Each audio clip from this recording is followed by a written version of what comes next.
Now that we've set our templates, we can choose our uncertainty measures, and you have three options here. You can choose to go with the artificial intelligence, at which point you just click this button here, and it will change the min, probable, and maximum uncertainty. You can choose to go with one of your templates, where we just click the template we want here, or we can choose to program it ourselves. So for example, this 20-day activity has a minimum at the moment of 17. I can just change that to 15 and press enter.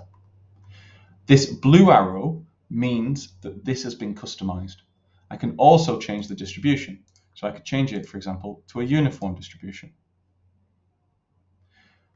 What you can additionally do as well is if you want to set the settings of a bulk of activities, you can click this Inherit from WBS button.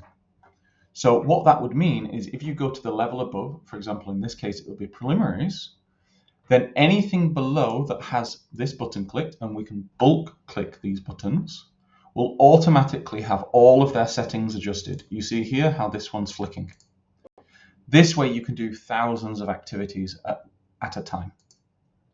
Finally, there is a way to filter, and this is a personal favorite of mine, because what I would like to do is do a bulk template for the majority of activities, but for the activities that are within, let's say, 20 days of total float of the critical path, I just put 20 in here and press enter. It will show me all of these, and I go into those, and that is what I personally run my risk workshops against. Now, if we click on clear filters here, you can see that there's a number of filters that you can play with, and these are for both uncertainty and risk events. You can do task information like ID, name, start, duration. You can start searching the WBS.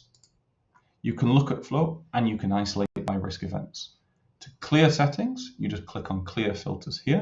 And if you want this panel to go away, you simply click close.